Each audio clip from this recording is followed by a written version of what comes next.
Welcome into AZ Audibles alongside Eric Sorensen and Devin Henry. I'm Jordan Ham.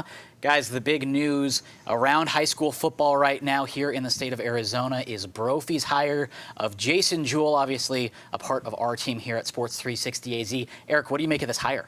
I know Jason's going to be honest, and that's one thing that the Brophy people want from their new head coach. Jason's been evaluating talent for so long, and it's always been his mindset to be upfront and forthright with both the parents as well as the players. And I know one thing he's going to implement at BCP, he's going to have an open door policy for his players to come in and talk, but they're only going to talk about that particular player. There will be no discussions of other people's playing time. He's also going to be very relatable because he understands teenagers. He understands how to deal with their mentality, and I think that's so important now in high school football. And Eric, when you go into just football, Jason Jewell is one of those guys, you may have seen a segment of Recruiting Roundup, he is so plugged in, every which way. He's just so good all around, not only coaching these athletes outside and off the field, but once you get on the field and you're looking at tape, this is someone completely different than just your average typical coach. When you look at the really good programs throughout the state historically, they usually have a lot of talent. They usually have some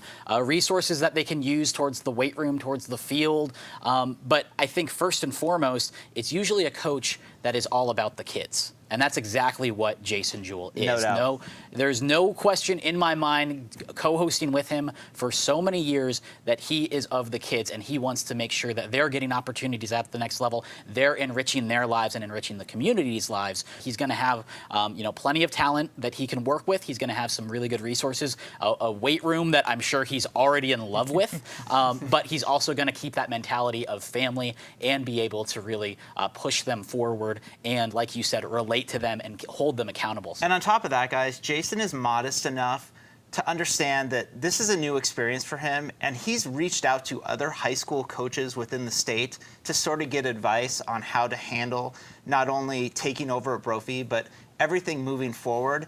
And I think that says a lot about his relationship with these other coaches, that they're willing to talk to him even though he's now at a competing school. Going to be fun to see the Brophy Broncos transition into the Jason Jewell era, and we'll definitely be keeping track of what he's doing. Now that it is March Madness, we have seen some teams that have certainly moved on, maybe had some surprises. The Oregon Ducks, a Sweet 16 team as a 12 seed. I wanted to know a team that no one really wants to play in the postseason. Devin, let's start things off with you. I got to look at a team who in the 4A conference I've watched a lot just really grow up, and now they're in the 5A conference, going all the way over to Higley. This is a team that took Saguaro to overtime in the semifinals 2 years ago in the state tournament. They've kind of turned into almost a defensive juggernaut from what they were only 4 years ago. That's a team that you look at and you go, I don't want to play a defense like that when you go into the first round under Coach Eddie Zuby. For me, I'm going to stick in for a Desert Edge, the Scorpions. This is a team consistently always has young contributors, and they turn into multi-year